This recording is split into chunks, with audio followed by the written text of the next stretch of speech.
Hello everyone, I am Anshu Agrawal. I hope आप सभी की प्रिपरेशन सीमेट की बहुत अच्छी चल रही है। और आज हम लोग जो वीडियो लाएं ये आपके लिए काफ़ी ज़्यादा इम्पॉर्टेंट है, क्योंकि इसमें हम लोग सीमेट 2019 का वो पेपर सॉल्व करेंगे जो पेपर आपने शायद पहले नहीं देखा होगा। सीमेट 2019 में दरअसल सबको लगता है एक ही सेट हुआ था, लेकिन एक पेपर उसमें और हुआ था जो कि जम्मू एंड कश्मीर में अलग से हुआ था, क्योंकि उस समय जो नॉर्मल सीमेट की डेट थी उस डेट को वहाँ पे पेपर हो नहीं पाया था, तो बाद में फिर से कंडक्ट हुआ था। ठीक है, तो ये उस पेपर के सॉल्यूशन है, तो ध्यान से देखिएगा, बहुत अच्छे से तैयारी कीजिएगा। और अगर आपको हमारे वीडियोस पसंद आ रहे हैं तो चैनल को लाइक सब्सक्राइब जरूर कीजिए, इस चैनल को भी ब्रांड बनाइए। ठीक है, आप ही के हाथ में चैनल को ही ब्रांड बनाना। और वापस से मैं बता देता हूँ कि लास्ट 1 मंथ अप्रॉक्स से मैं लखनऊ में हूँ, है ना, कुछ इश्यूज़ के कारण। तो हो सकता है कि साउंड क्वालिटी इस वीडियो की भी उतनी अच्छी ना हो, लेकिन हमारी कोशिश है कि बहुत अच्छी क्वालिटी है। ठीक है, मुश्किल से नेक्स्ट 8 to 10 डेज़ बाद वापस भोपाल जब जाऊँगा तो वापस से आपको वीडियो अच्छी क्वालिटी के ही मिलने लगेंगे। ठीक है, अब ये वीडियोस बनाना बहुत ज़्यादा ज़रूरी था, क्योंकि 31st को ही है सीमेट। पहले मैंने सोचा था कि भोपाल जाके बना लूँगा, ठीक है, लेकिन अब 31st की डेट आ गई तो सब अभी बनाने पड़ रहे हैं आपके लिए। तो थोड़ा सा कॉम्प्रोमाइज़ कर लीजिएगा।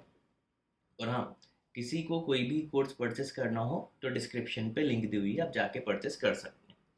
ठीक, तो पहले क्वेश्चन खुद से सॉल्व कीजिएगा, उसके बाद आंसर देखिएगा। ठीक है, शुरू करते हैं। क्वेश्चन नंबर 26 है ना, 1 to 25 क्वांट का था जो हम ले चुके हैं, वीडियो में जाके आप देख लेना, है ना, चैनल पे जाके। आज 26 से 50 करेंगे जो कि LR के। क्वेश्चन क्या है, find the odd from the given options. China, Pakistan, India, Bangladesh. देखो, कुछ इसमें LR के अजीब टाइप के क्वेश्चन आते हैं जिसके लिए आपको कुछ बेसिक चीज़ें पता होनी चाहिए। अभी आगे और भी क्वेश्चन आएंगे, तो सॉल्यूशन बहुत ध्यान से समझना।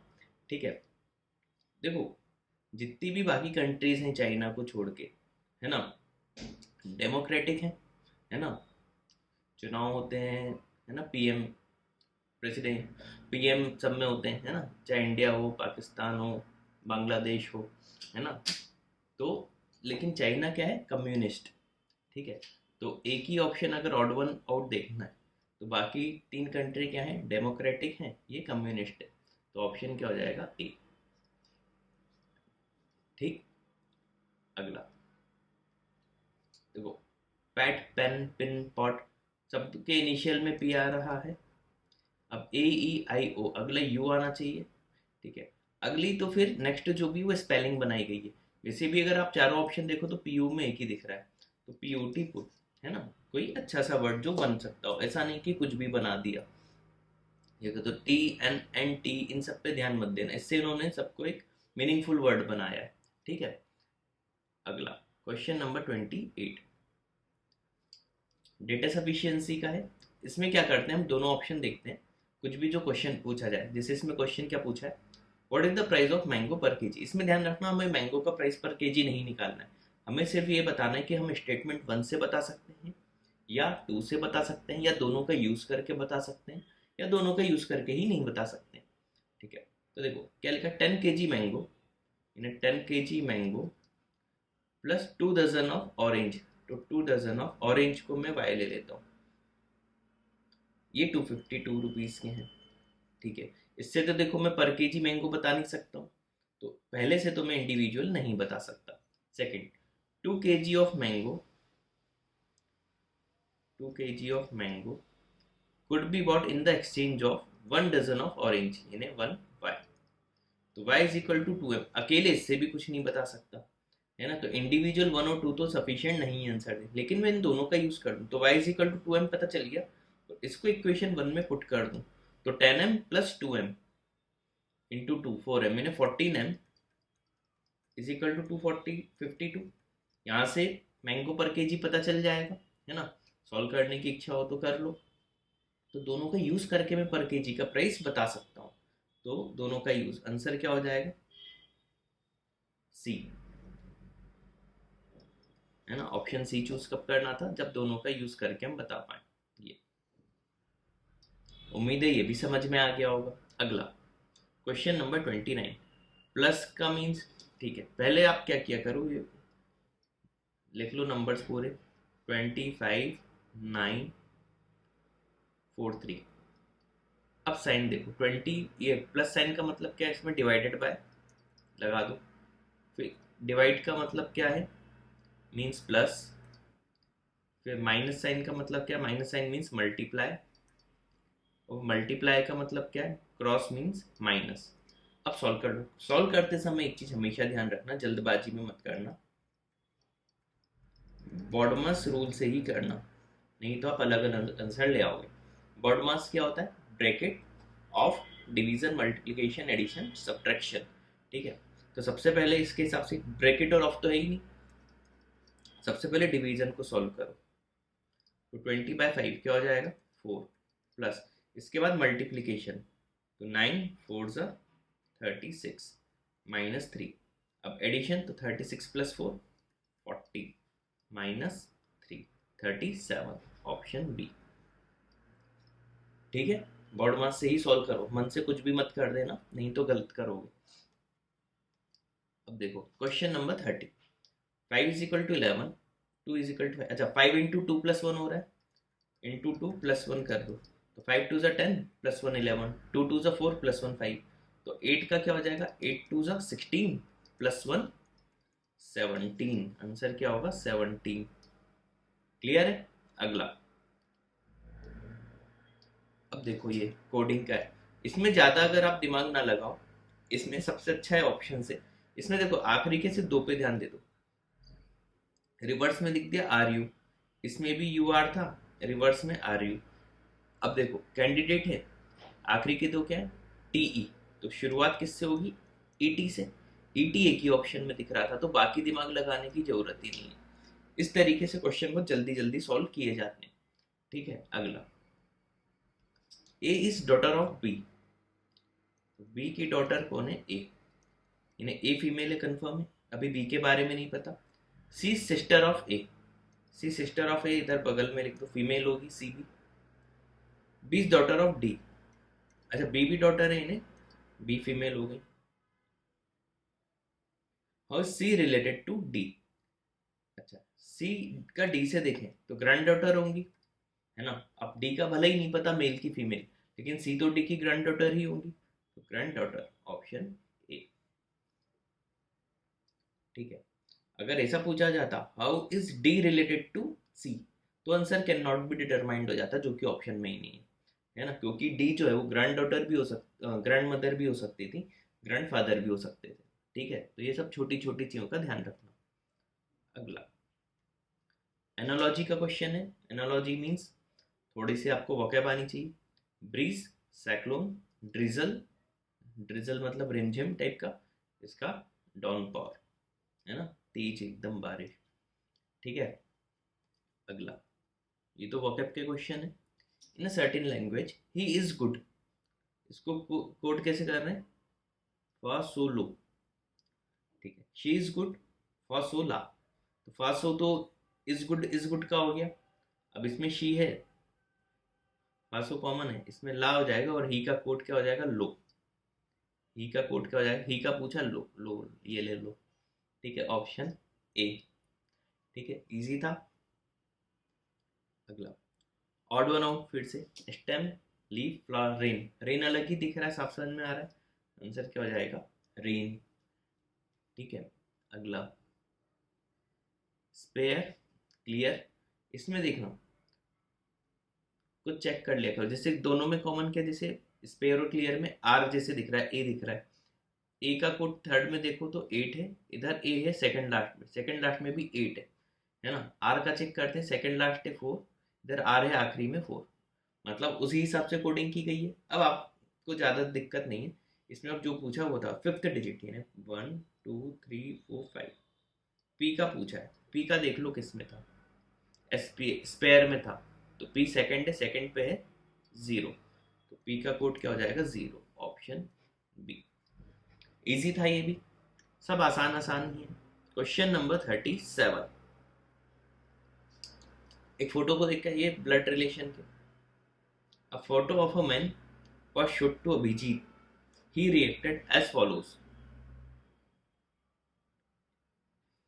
अब देखो ब्लड रिलेशन के क्वेश्चन हमेशा अपने ऊपर लेके करने चाहिए, बहुत जल्दी हो जाते हैं। His mother is the wife of my father son. अब देखो करना कैसे, सबसे पहले आप आओ माई फादर सन और आगे लिखा brothers and sister I have none, मतलब इसके कोई भी ब्रदर सिस्टर नहीं, मतलब ये अकेला ही है। अब देखो माई फादर सन, मैं अपनी बात करूँ, अगर मैं ब्रदर सिस्टर नहीं है तो माई फादर सन तो मैं खुद हो गया, क्योंकि ना मेरा कोई ब्रदर है ना सिस्टर है, तो माई फादर सन में खुद हो गया। अब is the wife of my father son, यानी मेरी वाइफ की बात हो रही है। अब क्या हो गया, his mother is the wife of, यानी इसकी जो मदर है वो मेरी वाइफ है, मतलब हिज की बात हो रही, यानी मेरे लड़के की बात हो रही है ना। तो मेरे लड़के की बात हो रही मतलब हिज सन। तो कितना आसान था, रिवाइंड करके एक दो बार और सुन लेना, ऐसे किया जाता है, खुद को रख के क्वेश्चन सॉल्व किया करो, ठीक है। तो एक बार और बता देता हूँ, माई फादर सन मतलब मैं खुद, है ना। Wife of my father son यानी मेरी वाइफ। अब कौन है वो, हिज मदर, उसकी जो मदर है वो मेरी वाइफ है ना, मतलब किसकी बात हो रही, मेरे सन की, ठीक है। अगला एनालॉजी का, आर्टिस्ट पेंटिंग अटॉर्नी, इसका लॉ से रिलेट हो जाएगा, आंसर क्या हो जाएगा, लॉ, सिंपल।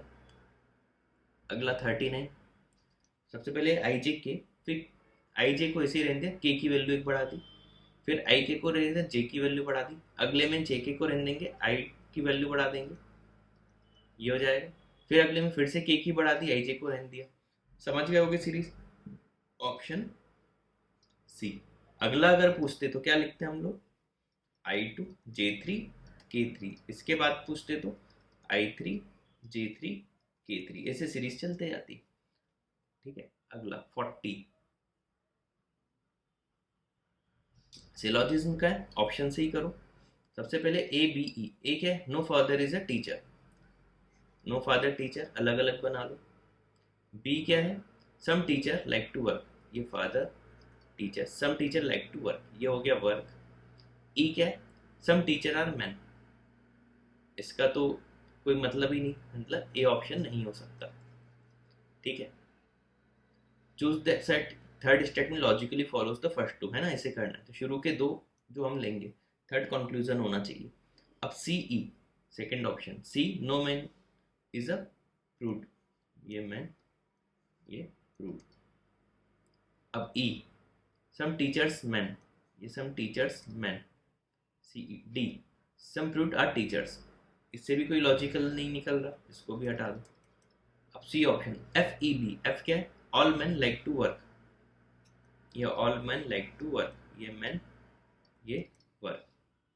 अब ई क्या है, सम टीचर्स आर मैन, इधर बना लो some teachers are man. B क्या है, some teacher like to work, ये तो साफ दिख रहा है some teacher like to work होगा ही होगा, आंसर क्या हो जाएगा, सी, ठीक है। फिर भी आपकी इच्छा के लिए डी ऑप्शन भी चेक कर लेते हैं, बी ई एफ। बी क्या है, some teachers like to work, ये टीचर, ये वर्क। ई क्या है, some teachers are man, some teachers are man. F क्या है, all man like to work, ये भी नहीं दिख रहा, इसको भी हटा दो। तो ऑप्शन क्या था, सी, जो पहले ही हम लोग लगा चुके थे, ठीक है। Question number 41, based on the statement given below, which do you think is more appropriate, all that glitters is not gold, ये तो सुना भी होगा हिंदी में, हर चमकती हुई चीज सोना नहीं होती, है ना, याद आ गया होगा। तो अगर ये डायलॉग आपको याद आ गया होता अगर हिंदी में भी, तो आप ये आंसर आराम से लगा दोगे, है ना, हर चमकती हुई चीज सोना नहीं होती, ध्यान रखना ये भी। The external appearance of something is not the reliable indication of the true nature, ए ही है ना, एक्सटर्नल समथिंग रिलायबल, ये तो हो ही नहीं सकता। External internal nature of something should be examined, देखो ये अब आप कंक्लूजन मत निकालो, जो उसका मीनिंग है ना, वो बता दो, ऑप्शन 1, ठीक, इजी था। अगला 42, should higher education be privatised, ठीक है। अच्छा ये क्वेश्चन ठीक है बाद में आप कर लेना, मैं एक जनरल आपको बता देता हूँ। अगर आपको भी ध्यान होगा कि आपने अगर न्यूज़पेपर पढ़ते हो, कॉलेजेस पे आपको अच्छा इंटरेस्ट हो, अभी एमबीए देखो करने वाले हो, तो आप ध्यान देना, लास्ट 3 to 4 ईयर से हर कॉलेज की फीस काफ़ी बढ़ गई है ना। इवन आईएम्स की भी 25 to 30 lakhs तक हो गई है ना, 27-28 लाख भी हो गई है, ठीक है। और ऐसा आप देखना पिछले 2017 के बाद से काफ़ी ड्रास्टिक फीस बढ़ी है कई कॉलेजेस की, है ना। अब ऐसा क्यों हुआ, ठीक है, ऐसा क्यों हुआ इसका आंसर आप लोग कमेंट सेक्शन में ज़रूर देना। और ये अपने आप में सोचने वाली एक बात है। वो तो एक क्वेश्चन ऐसा दिख रहा है तो मुझे ये चीज़ याद आ गई, है ना। ठीक है, अब इससे समझो दिक्कत किसको होगी, आम पब्लिक को, ना। बर्डन बढ़ेगा अगर गवर्नमेंट की तरफ से पैसा नहीं जाएगा, है ना, वो प्राइवेटली अपने आप को चलाएंगे, तो फिर आप सोच लो कैसा क्या होगा। तो ये एक आर्टिकल अपने आप में है, गूगल सर्च करना है कहीं भी, इस पर पढ़ना आप, ये आपके काफ़ी काम का आर्टिकल है ना। तो जो भी आपको समझ में है कमेंट सेक्शन में ज़रूर लिखना, ठीक है। अब आर्ग्यूमेंट देख लेते हैं। Yes, this is the only way to reduce the unemployment, इसका उससे कोई लेना देना ही नहीं है, आर्ग्यूमेंट वन तो हो ही नहीं सकता। Second, no it will further add to the education burden on public, अभी मेरी बातों से इतना तो हिंट लगी गई होगी, ये तो है ही। तो आर्ग्यूमेंट टू स्ट्रॉन्ग है, आप सेकंड लगा सकते हो, ठीक है, लेकिन डिटेल में पढ़ना इसके बारे में। अगला मिसिंग नंबर, क्वेश्चन नंबर 43। इसमें देखो 8 टू ज़ 16 प्लस 4 20, 3 टू ज़ 6 प्लस 9 15, इसे 6 टू ज़ 12 प्लस 6 18। इन्हें मिडिल कॉलम जो है इसकी वैल्यूज को डबल करना है और फर्स्ट कॉलम की वैल्यू ऐड कर देनी है, ठीक है। तो आंसर क्या हो जाएगा, ऑप्शन सी 18। क्लियर। अगला 44, 6 सिटी के बारे में बात चल रही है। बी एंड ई क्या नहीं है, ट्रेड सेंटर्स नहीं है। ए और ई क्या है, टूरिस्ट सेंटर नहीं है, प्लेस नहीं है। डी एफ मैन्युफैक्चरिंग हब नहीं है, ठीक है। अब देखो ए और सी वो ट्रेड सेंटर, अभी तो कुछ दिख नहीं रहा। C D not tourist place, है ना, नहीं है, नहीं है ऐसा तो सी डी के बारे में दिया नहीं, तो ये ऑप्शन तो हो नहीं सकता, देखो, है ना। सी ओ डी का कहीं नहीं लिखा और सी के बारे में तो कुछ लिखा ही नहीं है, तो ये कंक्लूजन तो होगा नहीं। टूरिस्ट प्लेस में नहीं तो सी या डी में से भी किसी का लिख देते, ठीक है। टूरिस्ट प्लेस ए और ई का ही कहा है उन्होंने, नहीं है। B and F are manufacturing, F का यहाँ पे लिखा ही हुआ है मैन्युफैक्चरिंग नहीं, तो ये भी ऑप्शन नहीं हो सकता। D and F both are trade centre, D और एफ बोल रहे हैं ट्रेड सेंटर से। एंड मैन्युफैक्चरिंग हब्स, मैन्युफैक्चरिंग तो ये है ही नहीं डी एफ, तो ये भी नहीं हो सकता। तो देखो अगर बी सी डी नहीं तो आंसर क्या होगा, ए। मोस्ट लॉजिकल आंसर लगाना पड़ता है, आंसर क्या, ए, है ना, ट्रेड सेंटर, क्योंकि बी सी डी तो हो ही नहीं सकते आंसर, तो आंसर क्या होगा, ए। अगला question number 45। Price of petrol and diesel increased in the past few months, past few month से पेट्रोल और डीजल के प्राइस काफ़ी बढ़ रहे हैं। असली में भी 100 वाला फिगर याद आ गया होगा आपको।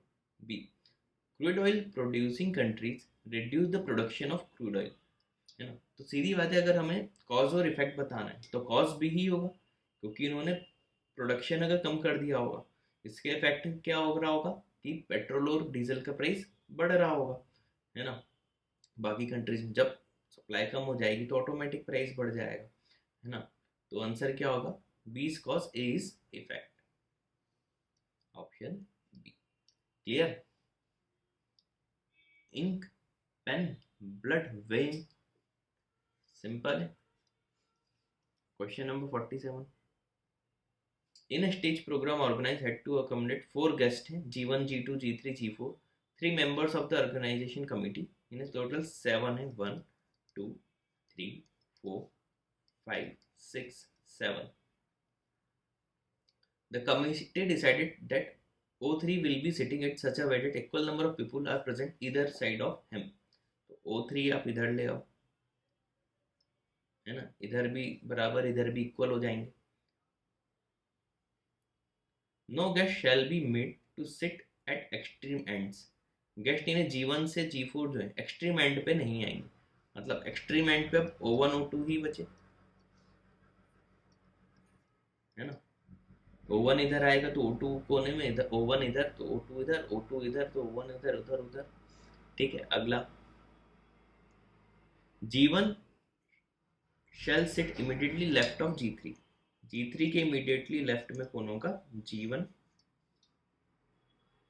G1 shall be seated immediately right of O2. O2 के immediately right में. तो O2 इधर कॉर्नर पे तो हो नहीं सकता राइट हैंड पे, क्योंकि उसके राइट में फिर कोई आएगा नहीं. मतलब O2 को हमें एकदम शुरू में बिठाना पड़ेगा. O2 एकदम शुरू में हो गया तो O1 एकदम लास्ट में हो जाएगा. अब O2 के बाद हमें क्या बिठाना है? G1, फिर G3. अब G2 G4 बचे. G2 G4 में से एक इधर आ जाएगा, दूसरा इधर. इस तरीके से बना लेना चाहिए. अब क्वेश्चन क्या पूछा है? Who will be asked to sit third from the left hand? Left hand ये हो गया, थर्ड ये G3 ऑप्शन डी. ठीक. फिफ्थ या सिक्स्थ पूछ लेते तो आंसर हो जाता कैन नॉट बी डिटरमाइंड. ध्यान रखना है ना, लेफ्ट हैंड से अगर वो फिफ्थ या सिक्स्थ पूछ लेते तो आंसर क्या हो जाता? Can not be determined. ठीक है. Question number 48. Bhagya is twice as old as Aarti but twice younger than Kavita. देखो ऐसे में कभी भी जैसे ए की बात हो रही, भाव्या बी हो गई, कविता हो गई, चंद्रिका हो गई, आरती हो गई, दीक्षा हो गई, इन सब की एज हम लोग लिख लेते हैं तो अपने आप पता चल जाएगा. देखना, Bhagya is twice as old as Aarti. Aarti की एज हम लोग 4 मान लेते हैं, कुछ भी मान लो, इवन नंबर ही मानो क्योंकि बाद में डिवाइड भी करना पड़ सकता है. ट्वाइस एज ओल्ड एज आरती, यानी भाव्य कितने की हो जाएगी? 8 ईयर्स की, है ना. Bhavya is twice as old as Aarti but twice younger than Kavita, यानी कविता की एज इससे डबल होगी 16, है ना. ट्वाइस यंगर बोला है, ठीक है. Kavita 16. Chandrika is half the age of Aarti. Aarti क्या 4, तो चंद्रिका 4 का half 2. Chandrika half the age of Aarti but is twice older than Diksha. Chandrika twice older than किसके है? दीक्षा के. मतलब दीक्षा की इसकी भी आधी होगी 1. Who is second oldest? तो ओल्डेस्ट कौन है? के. अपन पूरी सीरीज बना लेते हैं, 1 2 3 4 5 में से, चाहे कुछ भी पूछो हम बता देंगे. 16, फिर 8, फिर 4, फिर 2 1 16. ये एक पूरा ऑर्डर ही बना दिया. अब जो पूछा बता दो. Second oldest B. B means Bhagya. ठीक है. अगला 49. 4 boys and 4 girls sitting around a square facing the centre. एक स्क्वायर बना दो. 8 लोग हैं, मतलब 4 ऐसे मिडिल में बिठा रहे होंगे, ये 4 कॉर्नर पे, आगे कहीं ना कहीं लिखा भी होगा. तो फेसिंग सेंटर को ही कर रहे हैं सब लोग, ध्यान रखना. 1 person sitting at least at each corner and the midpoint of each side of the square. Mother sitting diagonally opposite to उदय. अगर इधर माधव हो गया, diagonally opposite किसके हैं? उदय के. उदय. Who is the right of गरिमा? अब सेंटर में तो फिर गरिमा के राइट इधर ही होगा, यानी गरिमा इधर. रहीम. Who is the left of गरिमा? यानी इधर कौन आ जाएगा? रहीम. Who is the left of Garima is diagonally opposite to Gokul. Diagonally opposite किसके है? गोकुल के. Who is to the left of बाबू? बाबू के लेफ्ट में है तो बाबू फिर इधर ही होगा, है ना. सेंटर में देख रहे हैं तो बाबू के लेफ्ट में Gokul. Position of Sudha is not the right of Madhav. Madhav का राइट में इधर सुधा नहीं, तो सुधा के लिए अब यही जगह बची. But in front of Priya. Sudha के सामने प्रिया. हो गया. फिर sitting opposite to Babu Garima. Option A Garima. Easy था ये भी. Last question. The question followed by the should student study in the early hours of morning. ये तो हमारे पिताजी दादाजी सब चिल्ला चिल्ला के थक गए, लेकिन हम लोग तो कभी सुबह उठ नहीं पाए. आप में से था ना कितने लोग सुबह उठ के पढ़ते हो. मेरा तो रात वाला ही है, रात को कितनी भी देर जगवा के पढ़वा लो, सुबह तो मैं उठ के नहीं पढ़ पाता, है ना. लेकिन सबका अपना अपना. आप में से कई लोग हो सकता है रात को जल्दी उठ के सुबह पढ़ते हो, है ना, सुबह जल्दी उठ के. बताना कितने लोग सुबह जल्दी उठ के पढ़ते हैं. ठीक है. The mind is fresh. ये तो हमारे दादा पापा सब लोग कहते थे, सही बात ही होगी, है ना. Know early rise fall sleepy. नहीं, ऐसा तो होता नहीं, कभी कभार तो हम भी सुबह उठ के पढ़े. ठीक है. तो ये रीजन तो सही नहीं. आर्गुमेंट 1 ही स्ट्रॉन्ग है. ठीक है. Option D. तो इजी था, इजी लगा होगा। ठीक है, तो अच्छे से क्वेश्चन कर लेना, उम्मीद है कुछ इसमें से भी आ जाए। और अगर आपको हमारे चैनल पसंद आता है, ठीक है, तो चैनल को लाइक शेयर सब्सक्राइब जरूर कीजिए। कोर्स परचेस करना हो तो डिस्क्रिप्शन पे लिंक दी हुई है, वहाँ से जाके आप परचेस कर सकते हो। ठीक है, तो thanks for watching this video.